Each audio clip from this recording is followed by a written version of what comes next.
Hello, everybody. Neil back once again with another quick film review for you. And today I'm going to be taking a look at Scream 6. Yes, we're up to the 6th one already after last year's Part 5, which was just called Scream. Just released a year ago, but here we are with Scream 6. So you think, well, this might be a rushed project and it might not be very good. It's actually not bad. So this movie is going to get spoiled.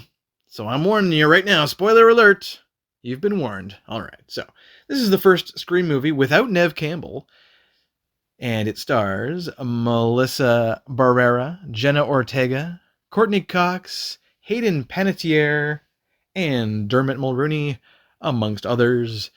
And it is directed by Matt Bettinelli-Olpin and Tyler Gillette, or Gillette, either way. Sorry if I didn't pronounce it right, but you never know with these directors. It is, of course, a direct sequel to Scream from last year, otherwise known as Scream 5. Why they called it Scream, I think, was kind of an idea that didn't really work out, but that doesn't matter. It doesn't really matter as long as, we explain what movie we're talking about. They should maybe rename it Scream 5, though, if they can. All right, so these movies are a lot of fun, right? I mean, you get people together, you get a lot of horror fans together, and you go to the theater, and you rent it, and it keeps you guessing, like, who did it, and there's plenty of stabbing and plenty of shooting, and it's really a commentary on film, horror films specifically. And they almost break the fourth wall here, really. They're almost winking, right to the audience, because there's always a character that's going to explain how predictable horror movies are. And then this film itself, of course, every Scream film will try to be as unpredictable as it can by the end. The first Scream movie, the first Scream, it really started the tradition here. What a brilliant film by Wes Craven, rest his soul. The first Scream ended with there being two killers. Probably not the first time anyone's ever done that, but in terms of the Scream franchise, that's obviously what started it.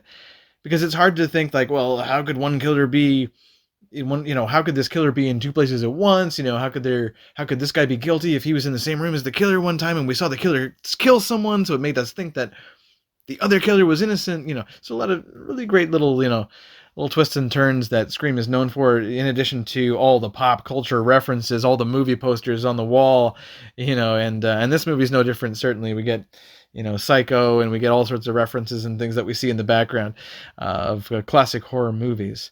So yeah, I mean, it's pretty predictable now that we'll get more than one ghost face killer, more than one ghost face by the end. If you haven't seen the other Scream movies, especially the last one, the fifth one, then you may want to before seeing this movie, because Part 6 is slightly incomprehensible. Kinda, it's like, what? Who? I don't know. Like, what they say doesn't really have much weight if you haven't seen the fifth one. But they do kind of sum it up a little bit early on there with the Sam character and her therapist, I guess, a bit. And that's who the film is really all about. It's about Sam and her sister Tara, played by Melissa Barrera and Jenna Ortega, and they're both very good.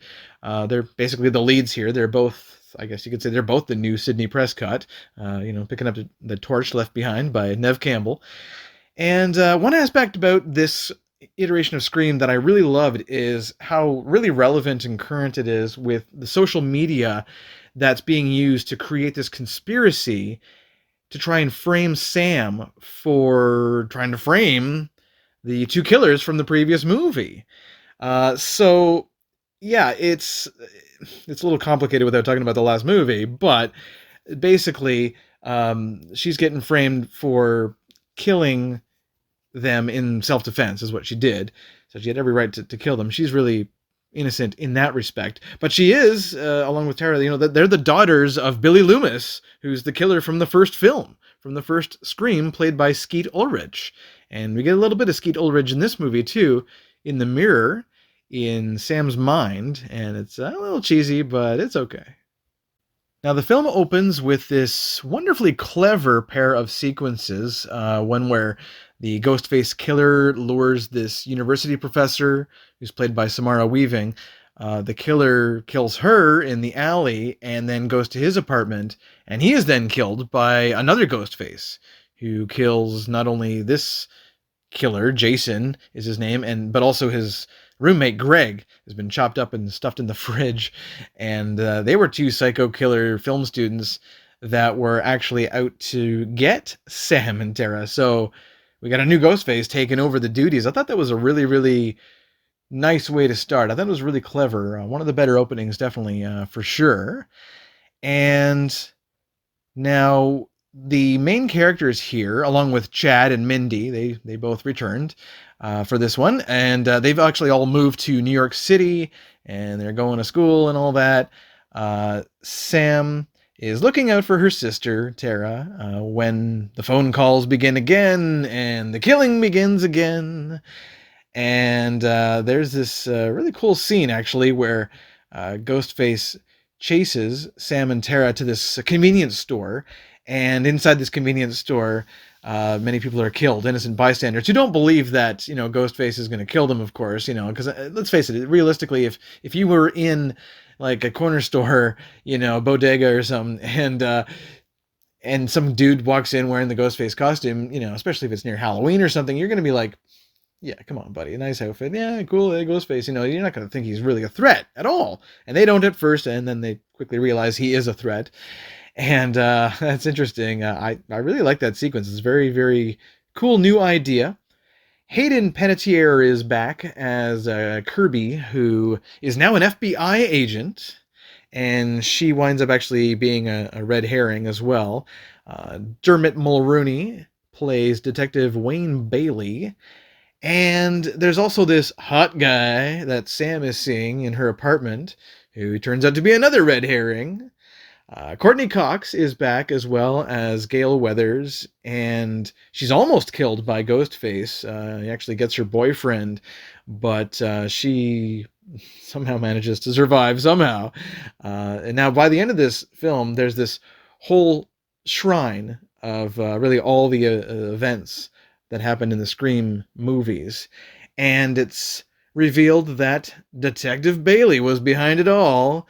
And his son Ethan, one of their chums, one of their buddies, and his daughter Quinn, one of the roommates as well, who we think is killed. They actually got me with this one. I didn't think, yeah, somebody who's dead might not be dead. I didn't think about that, because they really made her look dead, killed by Ghostface, but nope, she came back. So it's a trio of killers. And I was thinking that right before, as soon as they revealed there were two Ghostfaces, I went, yeah, there we go again with the two of them, right?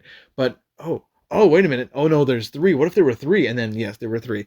So, yeah, it came to mind, and then it happened, and I went, yeah, that's pretty good. That's pretty clever. I mean, it's pretty natural, too, I guess. So, yeah, and so we get Ethan and Quinn, and they try to kill Sam and Tara. They do seem to kill Chad, but they don't kill Chad. And Mindy is actually apparently stabbed on the subway. Well, she survives somehow as well. So you think like these characters, Gale, Chad, and Mindy, they're all stabbed so much, and you think they're dead, but they survive. I don't know how. And I guess stab wounds just aren't what they used to be, huh? I don't know. But I gotta say, by the end, they do kill the killers, of course. All three of them are killed by Sam and Tara. And Hayden Panettiere also is, she's, they try to frame her, but that doesn't work out, and then she winds up taking care of Ethan when he comes back to life, because I always love that when, at the end of these movies, when the killer you're pretty sure is dead, all the way dead, he comes back for one more, it wasn't a scary thing, it wasn't a jump scare thing, the jump scares didn't really work on me too well, but yeah, I thought it was a nice sequence where where Kirby drops a TV on Ethan's head as he's coming back to life, seemingly just to echo what happens to Stu, one of the killers from the first Scream, Matthew Lillard's character. So yeah, that's just another wonderful bit of history repeating. This franchise is really in love with itself, and it really loves to echo itself. But it does a great job of it. It really does. That's really what these movies really are. Just an homage remake of previous Scream movies. So, I mean, in terms of criticisms, I gotta say, yeah, I mean, like I said, it's a bit ridiculous. It's a bit ridiculous on the whole. I got stabbed 27 times, but I'm okay. I'll live, because that was like a running gag with Dewey, David Arquette's character, until they did actually finally kill him off in the last film, which gave Courtney Cox's character, some interesting moments, some emotional moments in this film. She's very good, of course, as always. The ladder sequence, they're trying to escape Ghostface between apartments, and they put down a ladder, and one of them gets killed, and it's kind of like it's done well, but we've seen the ladder sequence a billion times. I swear I've seen that so many times. I just thought it was so played out. Again, with jump scares, did not work on me at all. Like when the phone rings, it's like ring, people freak out because the phone's ringing, and that's another tired gag as well. That worked very well in the first Scream and other movies, dating back to like Black Christmas in the 70s and movies like that, where people like react to phones ringing. It's oh my god, what now? So played out, traditional though, and done well. I just didn't jump. They didn't get me. I'm sorry. It really is an echo of Scream 2, but nothing really wrong with that. I just thought because of the whole family revenge thing at the end was very reminiscent of that. But since the last movie, I have really liked the idea of Sam being kind of on the edge. We don't know if she's going to turn psycho or not.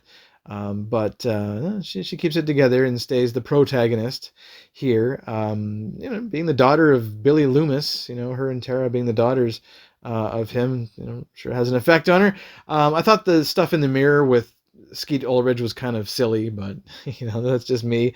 All right, but on the positive side of things, definitely had the best opening, I think, of all the Scream films, at least since the first one. Performances are very convincing, especially the leads, Barrera and Ortega, are very, very good here. And the movie's more gory than scary, but there are a lot of creative kills. And like I said, it's just the movie's just really in love with itself. And it's a good time. It's a good time for the audience, for fans of this franchise, for fans of horror movies, period. Yeah, I would definitely recommend it. So I'm going to give Scream 6 an 8 out of 10. One thing I got to say, though, guys, before I go, is why 3D?